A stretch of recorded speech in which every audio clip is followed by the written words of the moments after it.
to another episode of Is My Aura on Straight? I am your host, AC Brown. I am your psychic channel and voice of truth. And I want to welcome you to another episode of Is My Aura on Straight? And today I have a special guest. Now, just a little FYI and background.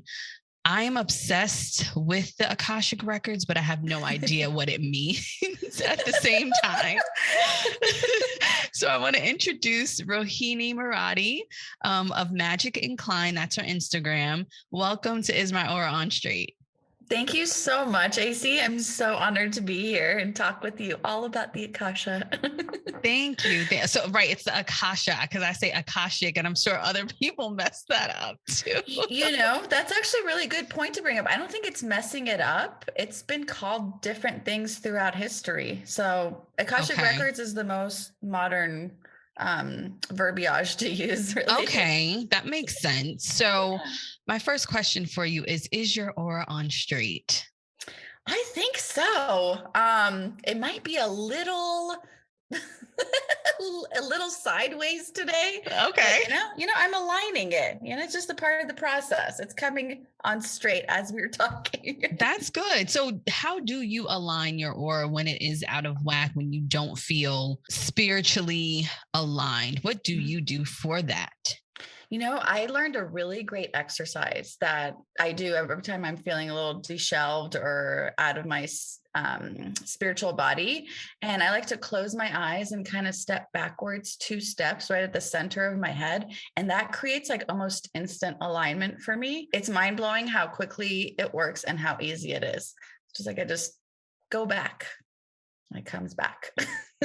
And do you feel that kind of centers you, or when you go backwards? Because no one in any type of spiritual awakening or spiritual movement wants to go backwards. So what is going backwards in your head actually do for you? So just, to update the audience, because people are probably like, I don't want to go back anyway. No, I understand. It's not actually going back, but it's bringing my awareness to my center more than going backwards. It's taking that,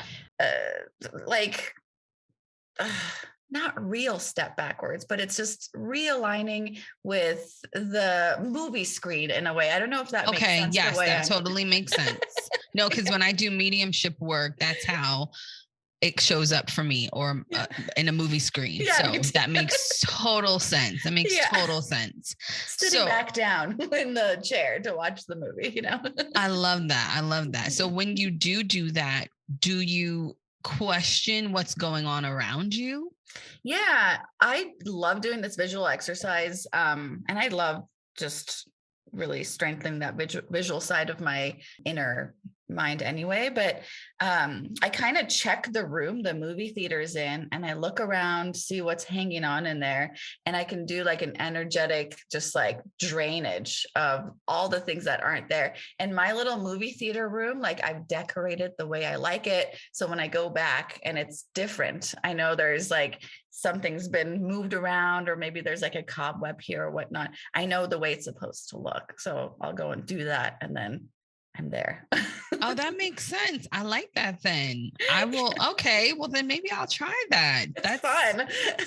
And so when we think about the movie theater, it almost sort of reminds me of the Akasha, because you're going back and pulling information, you're opening up the records and all of that. So tell me how that sort of is the same kind of symbolism in that when you do your work. I like that. I do have to say, though, going within the Akasha doesn't mean we're going back or anything, because, the way I understand it, and everyone has their own ideology on this too, is that the Akasha is like the original fabric and vibration that we're all made out of.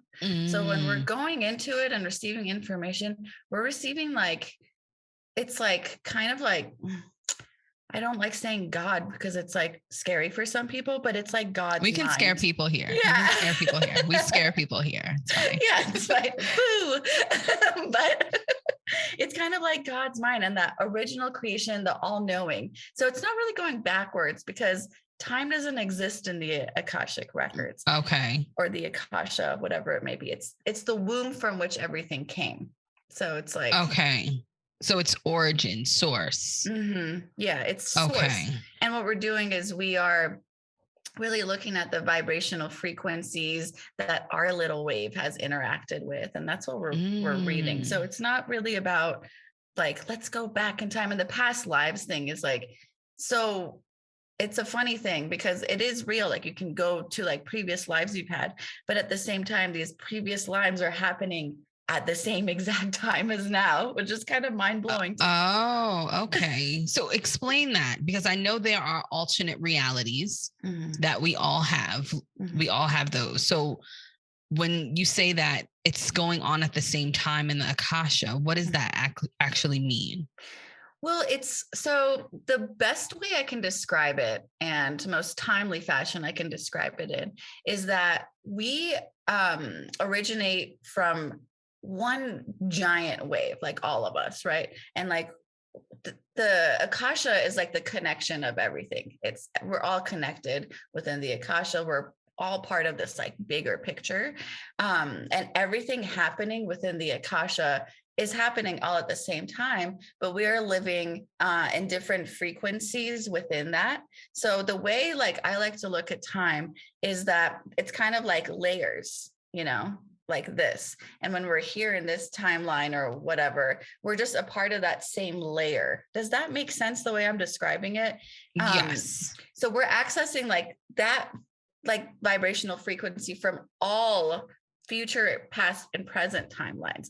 And that's okay. Why, like, a lot of times it's really healing to go and explore something that's like in our time, the past, because the effects of it are still present today. And that's how we're living in multiple timelines. So when we heal something in this timeline, we heal it in other timelines as well. And it's really interesting to think about for me.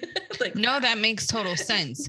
Now that sparks another question then. So if there are other timelines, do you find that when people come to you for Akasha readings, right?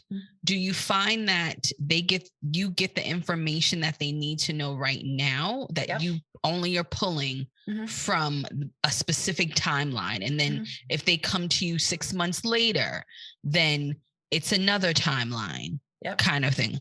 Okay. Explain that a little bit more, because that's always been, I've only had 2 Akashic readings and both were very, very different, but they were also at very, very different points in my life. Yeah, generally, the same way we live in this lifetime, we live on loops and patterns, right? And when we zoom out, our soul lives on loops and patterns as well until we either, adopt a new way of living or, heal that wound. And this process goes on for eternity. It never stops. We're always like going to be living on loops, living on patterns, healing that. It just never stops.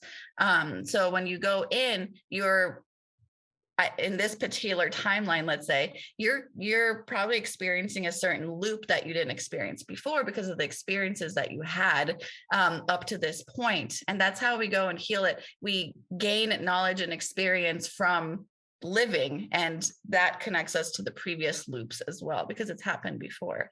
Is that no, that makes sense to me. No, that makes sense to me. I mean, and because of the work that I do as a psychic channel, I always tell people what comes through today, because my guides never give me timelines. They're very weird about that. And so I always tell people, right. So what comes through today is subject, I don't want to say to change, but it depends. It's so many factors. So it makes sense to me on how that could happen, but the themes are the same. Yeah. It's just like the specifics might vary at times. Because my Akashic experience was at the time, the information came through was very spot on.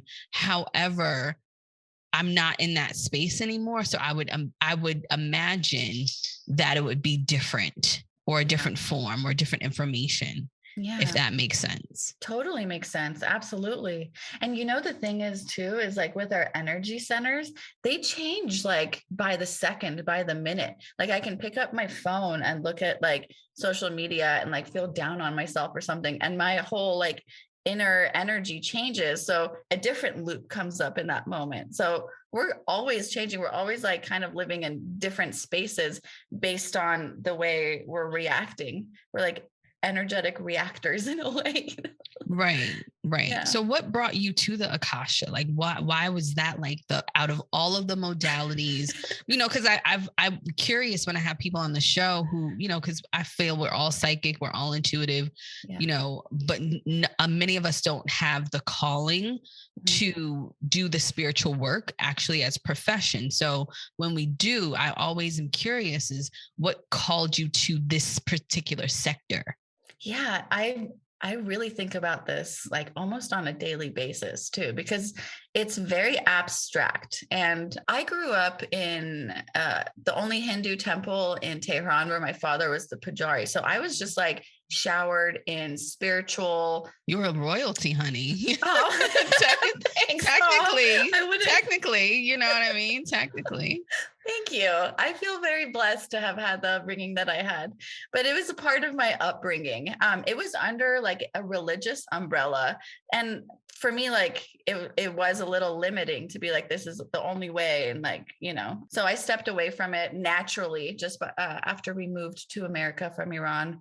And I spent most of my young adulthood running away from it, to be honest, and rebelling in every single way that I possibly could. It was comical the way like I was. Well, no, I tell people all the time, and I think Caroline Myss has said this, like, no one chooses this life. No. Like in my 20s, I ran away from me being psychic for so long. No one says, oh, this is the job I want to do. And everyone to think I'm weird. Exactly. When I was like reading people in high school, it's like, let me keep this to myself, because you're right. Nobody wants to think, I don't want people to think I'm weird. Even I'm particular now in dating, like telling guys like, oh, what do you do? I'm like, I'm a business consultant. That's literally what I say. And they're like, really? I'm like, yeah, that's what I do.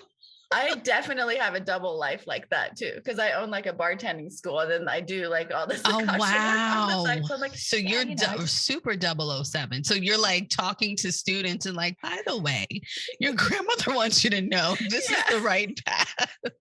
I don't say anything. I'm just like,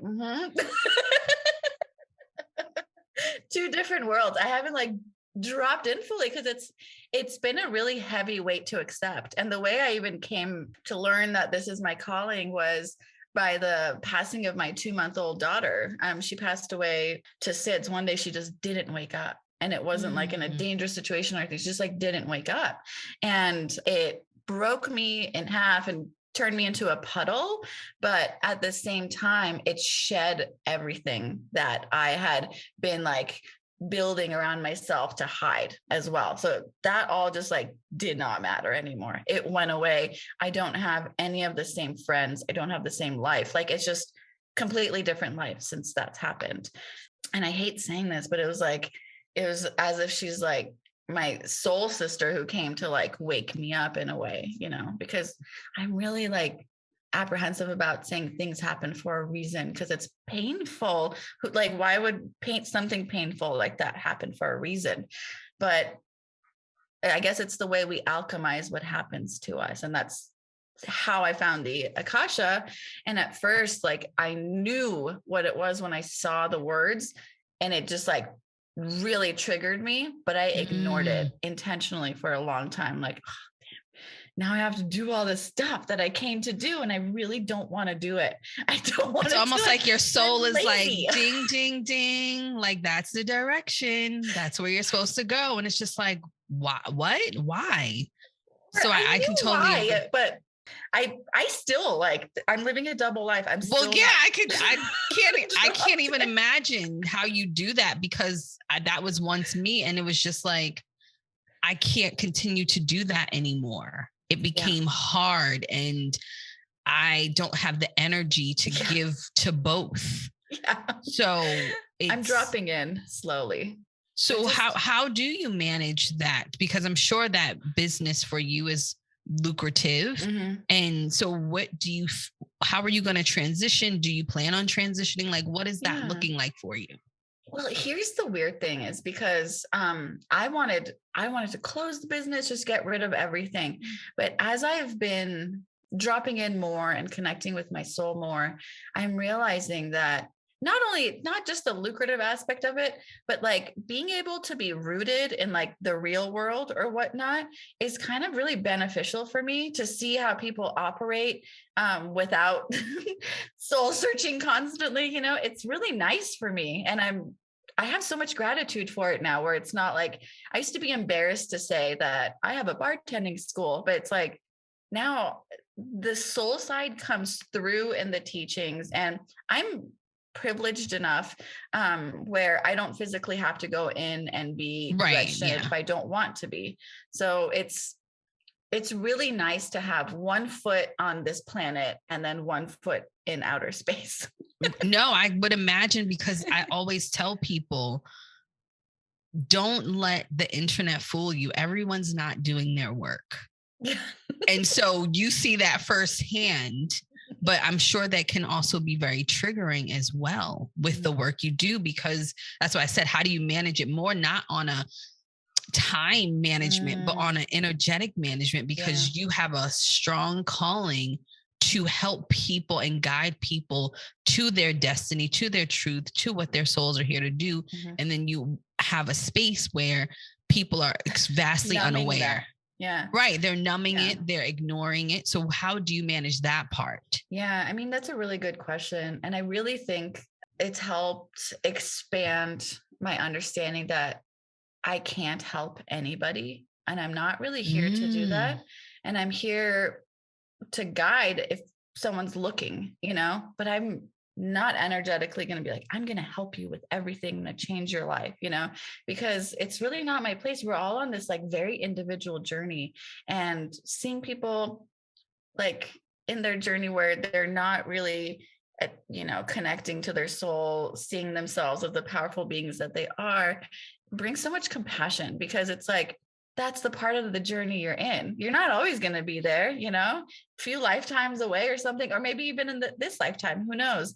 But it's just like that's a beautiful place to be too. Like it's all good. It all offers you something. Everyone's not on a spiritual awakening journey at this moment in their life. It comes when it's supposed to come. I even tell my therapist, like, sometimes I get upset that certain things that I am facing and dealing with now, I didn't deal with when I was 20. And she was like, you weren't ready.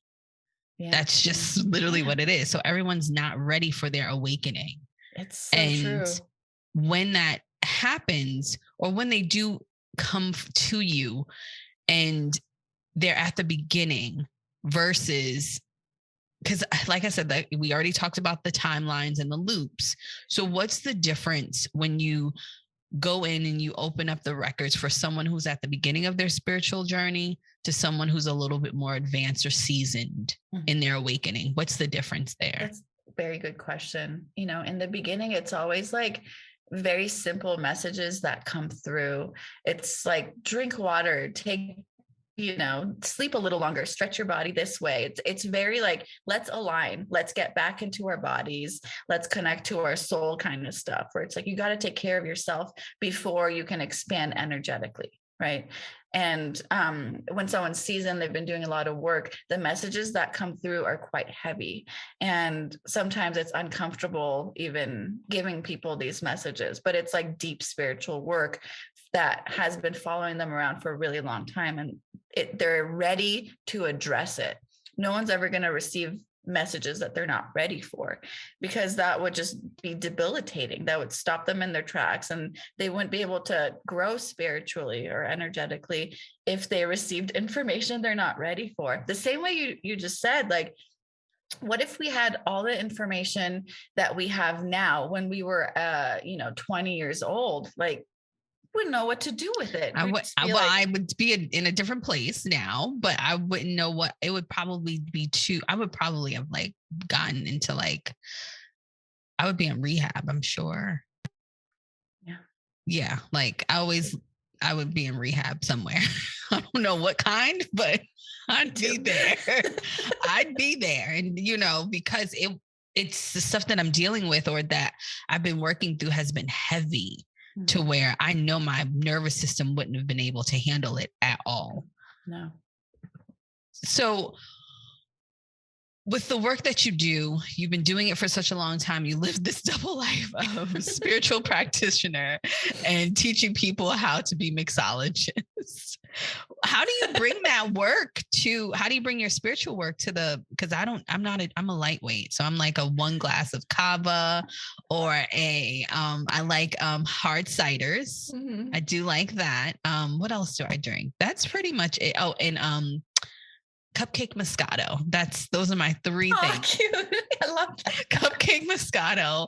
I'll do max 2 glasses of kava, like a nice kava, or a hard cider. I like Stella hard cider, the best. That's my favorite. Now I know how do you get you when we meet. when we meet, when I come out there, when we meet. Yeah. How do you bring your spiritual work to that as far as helping your students be more innovative and all of those things? Cool question. One way that I have really brought in my point of view and my aspect is that my bloodline is directly from one of the first doctors to introduce alcohol to medicine. So it's very medicinal the way I look at it. Yeah, he brought in the idea of wine, Abu Siab, and he through his remedies or whatnot, it became very apparent that our blood thins when alcohol's in it. So whatever we put in there gets absorbed faster, and it's a faster remedy, which is really cool. And it's changed medicine. So I always like to look at alcohol from that lens and not like a numbing lens, but how can we heighten the situation? And we heavily educate on that in our school, where we talk about the repercussions. We bring in ideologies from philosophers about how, it was even believed that a soul would come into your body when you're drinking too much and stuff. So there's a big responsibility behind it. And to look at alcohol from that lens, like when somebody comes in, be like, how are you feeling? What can I get for you? Instead of what sugary concoction can I make? Right. Like, how are you feeling? And, I'm feeling like crap. Not to give someone some hard liquor. Like maybe you need a lighter drink or something like that. I love that. Putting some good in the world in that way. That's amazing that you're doing that through alcohol. That's amazing.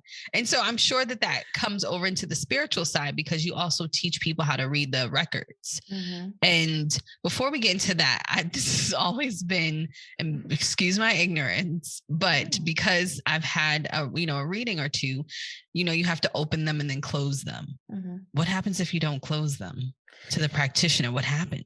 I'm curious. Such a cool question too. So the Akasha, to go back to kind of the beginning, everything is made out of vibration and frequencies, right? And, humans are vibrating somewhere around 15 to 100, depending on what you're doing with, where you at with your life and whatnot. If you're feeling sad or really happy or and then the Akasha vibrates at a really high frequency. It's 963 hertz. So it's really high for a human to physically and energetically go to that frequency. The main thing that will happen to you if you don't energetically come back to your body is you'll feel really tired and drained. And because we're just not meant to be living at that high of a frequency. It's just not good for us. And it takes away from our human experience. It's kind of hard on our bodies to live in that wave, in that vibration. So we have to energetically bring ourselves back into our body so that we don't become exhausted and tired and disoriented. And it's really just an energetic thing. It's not an actual, I'm locking it up and leaving kind of thing. We can think of it as sort of like an astral projection when we're going into okay. Where we're astrally leaving, and then we're energetically coming back.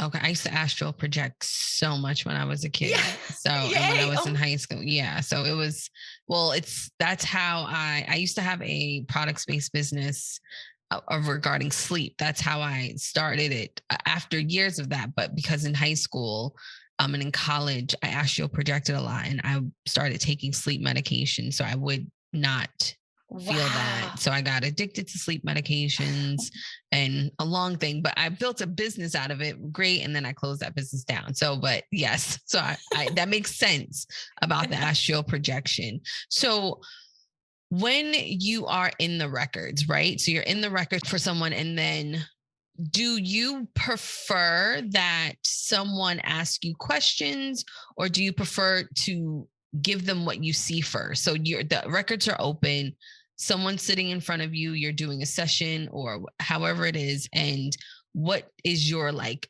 kind of kismet moment when you're doing your work? Yeah, I love this question because it kind of brings me to talk about something else as well. But the way I was taught to read the records was you go in, it's a big library, there are like these giant beings like guarding it, and you're supposed to ask questions and they either let you in or not. Right. And this is kind of like fundamentalist thinking at this point, where now we're creating this like weird religion thing. And Right, like because wait, I gotta gatekeeping. ask again. That's weird. It I'm is here. weird, but accessing the Akasha like is really like astral projecting this, the same way you had your dreams and stuff like that, where being open to the experience brings more value. So I know like a lot of times people go because they think there's like this life burning question that they have to resolve. Right. But that's our ego, and our ego is great. But if we just open ourselves up to universal information, like something bigger even gets resolved in this little thing that we were trying to resolve within our life. You know what I mean? So my preference, my kismet moment's always like when I just release and open and surrender to what will come. I love that. I love that. And so what about specifics? Have you ever had a situation where, because I know when I do sessions and people ask specific questions and they don't like what my guides say, what do you do in those moments where either you don't get the answer for someone in the records when you're there? Yeah. I often prepare people that what we're doing is, we'll do our best to see what comes, but I let them know that I like just sitting at least a minute or so to see what's going to come our way. And as a reader, like all we're doing is translating information coming to us. That's it, That's it. Yeah, that's it. And I don't ever put my own judgment on it, my own spin on it, or anything like that. I just have to give it to them the way it is.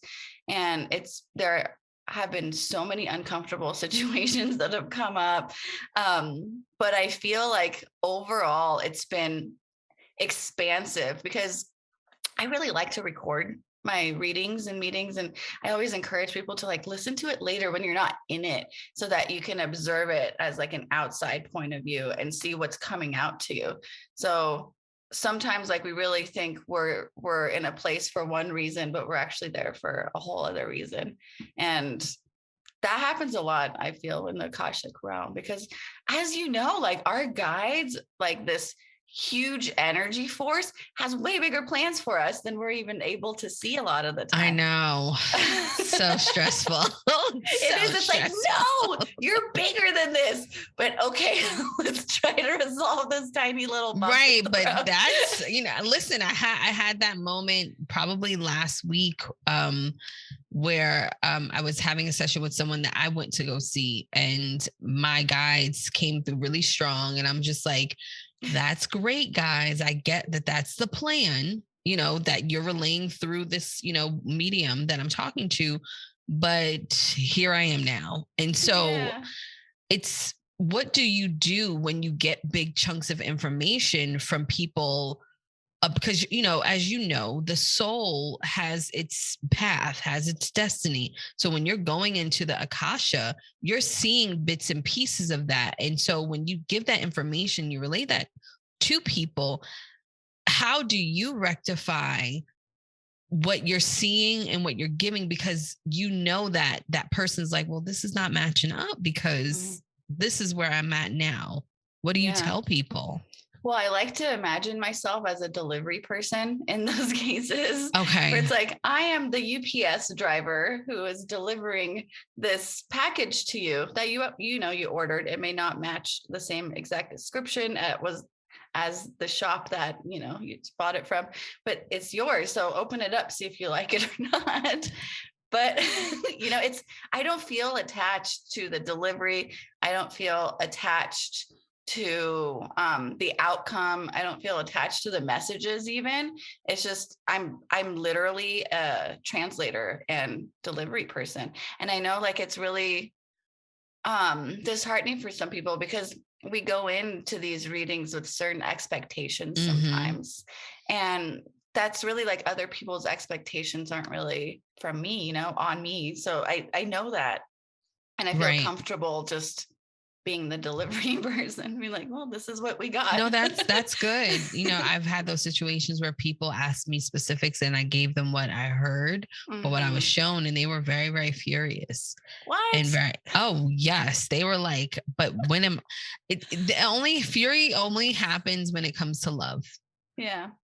People get very upset because I believe the situation, she wanted to know when she was going to meet her person, and she had like a really bad time with different guys. And I was like, well, all I'm hearing is that you really need to work on yourself and heal some issues. And she was like, so does that mean I'm going to be single for the summer? And I was just like, all I'm hearing is that it was like that. I was just like, oh, okay. It was all right, like that's what I'm hearing. And so then for me, sometimes it becomes, hard, because then they'll probably like, well, if that wasn't good and blah, blah, blah, and this, that, and other. And it's just like, that's what I heard. I can't, so that's do you their journey, Yeah. I really let go of even wanting to help people in that way. And I'm really adamant about letting people know I can't heal you. I can't help you. I'm like no one here. I'm healing myself. That's my work. And if you want me to help you receive gifts the same way I do for me, I can do that. Right. But I have no attachment to like your journey. That's your journey. Like you're in control of that. Right. I can help you get some clues and see it a little bit, but you still have to do the work. So that's what I like. People don't like to hear that. That's really what happened. They don't like to hear that. So when you help people and somebody comes to you and they say, listen, Rohini, I want to learn what you do. What steps do you, well, let me rephrase this because the spirituality realm, we are all small business owners. We have a business. We, of course, want to make money. We also want to help tons of people. What is your ideal person who wants to learn the Akasha? I really like meeting people early on in their spiritual journey, and preferably, like, hopefully they haven't already dove in and studied the nonsense information, or we have to like strip that away. It's so difficult to do because, Who are you telling? I know, it's like, no.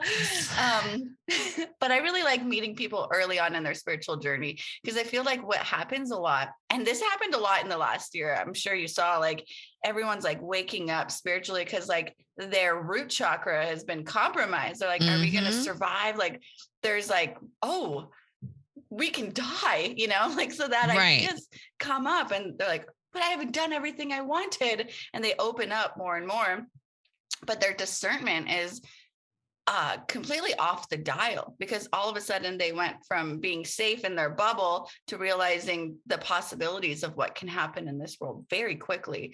So they're unable to tell what's real and what's not. And I want to meet them there so that I can just present some information that gives the power back to them. So that when they go on with their journey, they can be like, okay, that's a snake oil salesperson that I resonate with, Right. Right. And that's the gift and the curse of the internet, of social media, is that you do have people who are not on the up and up, and you have people who are, the truth. And you have to use your discernment, which, we had that instance today where you DMing me, you're like, hey, there's a fake account, and this has been happening a lot for spirit. Well, you don't, mostly for people who have like tarot or psychic in their bios and things like that, or in their names and stuff like that. And so there's been a big old, I think the LA Times did an article too about it. Yeah, with people in the spirituality community being attacked, like people starting different accounts and DMing people and asking for money and all of that stuff. And so it's in Instagram, because it's happening mostly on Instagram, doesn't it's not a priority for them, which is unfortunate, because a lot of people use their Instagram accounts to make money, to get visible and everything like that. So it's unfortunate, because it makes a profession that has struggled with validity for so long, but now is getting its shine and recognition. Now it feels a little wonky, because it's like there's a lot of charlatans, if you want to say, now. So unfortunate. It is unfortunate. So someone comes to you, they are in their, like, they're good, and they're like, okay, I want to know about the Akasha.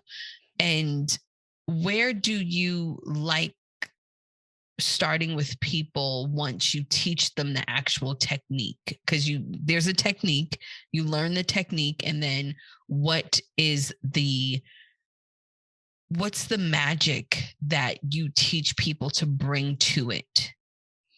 Well, my main goal usually is to allow people to find their own technique, because I don't think there's only one. And I believe we all are able to connect in our own way. But the magic that I bring is I like to really work on people's inner world before they even try connecting. And a lot of my students get frustrated, like, well, I thought I was going to learn right away. I thought I was going to connect this or that. I'm like, the rishis sat at the foothills of the Himalayas for like decades before they were able to connect. Like, this stuff takes a long time, and it takes discipline, it takes determination, and it also takes going inward, which is a scary thing to do. Listen, I know.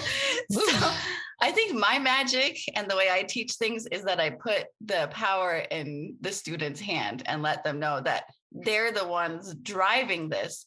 I've just made a very simple outline. And if they just put the work in, and it's going back to the earlier conversation where it's like, you just have to put the work in. It's like, that's all it kind of is. Wow. And when people don't want to put the work in, and they've already come to you, right? Because you're saying they're like, oh, I wanted to learn it. So they're going along. They didn't put the work in. What happens? Well, a lot of disappointment. I get some emails that are like, I still haven't been able to access the Akasha. I'm like, well, what are you envisioning that this feeling will be like? Is it going to be like, I think our imagination gets away with that. Right, because you're like opening the Akasha, and then your body's gonna leave and a library will open. It's like, well, because when I went through an Akasha kind of training a long time ago, I was like, okay, this is not for me. Maybe it was the teacher, because that's how it was. It's like, oh, you have to ask permission and the beings, and then we're in this big tall library, and then there's all these things, and ask them for the book. Like, I remember her like, what? Like, that's how I remember her having us walk through this, like, ask them for the book if they will give it to you. And I'm just like, okay. No. So like, such fundamentalist thinking. It really bothers me. This is why I started wanting to even teach this, because I'm like, what is this? Like, you're just creating a different religion, saying you don't want to be a part of a religion, but then you're creating your own. It's like...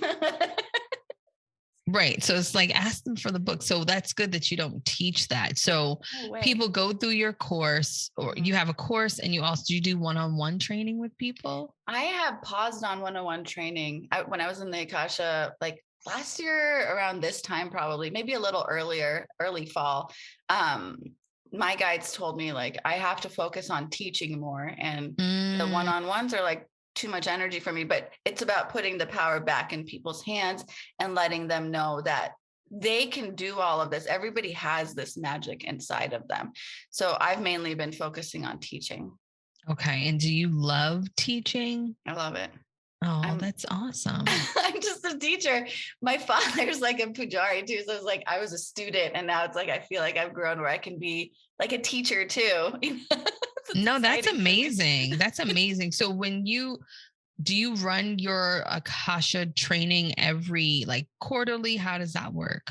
Yeah, I did it.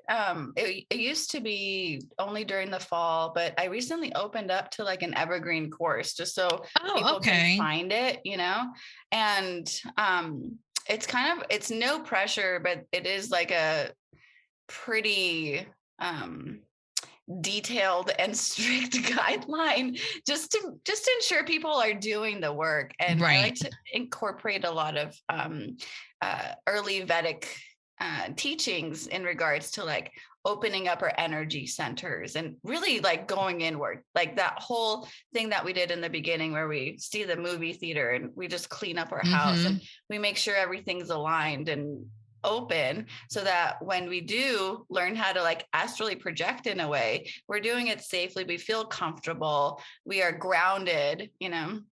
That's awesome. No, that's amazing. So, Thanks. what are your plans with the work that you do outside of teaching? What would be the next year's goals? I really would love to not start. I've been writing this book, but I would like to finish it. I Oh, think that's what I really want to yay. do. Well, you don't have to give the title, but what's the book about? Just it's pretty much like the course, but in book form. Oh, I And love that. yeah, I mean, one of my biggest inspirations is Irvin Laszlo, who takes like who's like a physicist, but he takes like a scientific approach to the Akasha and this like field of energy. He calls it the Akashic field, and I love that. And his teachings align with a lot of the teachings that I was taught through Vedic, through all the channeled Vedic information, and what a lot of Hinduism is like based on, Mm-hmm. like the whole system and stuff. So, yeah, I'm so inspired by both of those ideas that I want to just put it on paper in the way I'm seeing it in my head. So I'm excited to like, Well, that's a great goal. yeah, Well, I'm sure it'll happen. I hope so. It will. You just have to I know. sit and write, I right? just have to fight myself. Yeah, Right. You it's just have to fight with hard. yourself to write, like we always do when our guides give us information. That's, you know what, that's one thing that I think people don't really understand when you're doing this work and you do have such a close relationship to your guides, that when they give instruction, it's not always fun. It's not, it's like, yes, you can have that thing, but we need you to do this first. And it's just Yeah. like, really? I have to do Yeah. that for how long? We'll tell you when to stop. That's literally, you know what I mean? And It's like that. so you'll write the book, you'll do the things, but it's just like when, and so this journey is not overnight, because while you are doing your work, the work is also working on you. So that's important. So Yeah. I want to just thank you so much for coming onto the podcast. This was a phenomenal interview. We learned so much about alcohol, and which is cool. I didn't expect that about alcohol and, you and your Akasha and the journey. Anything else you would like to give our audience, because I'm sure people will come to you for a session or training. What would you want them to know about the Akasha that no one else will tell them? Well, the biggest thing is that you're not separate from it. It's nothing outside of you. It's currently residing in between every one of your cells. And if you really want to connect, you just have to close your eyes and open your heart. It seems simple, but it's a very complicated thing to do. But you're not outside of it and you have access to it. There are no gatekeepers. I love that. Thank you so much for joining on another episode of Is My Aura on Straight. I will put all of your information down in the description. But until next time, bye-bye. Thank you, AC.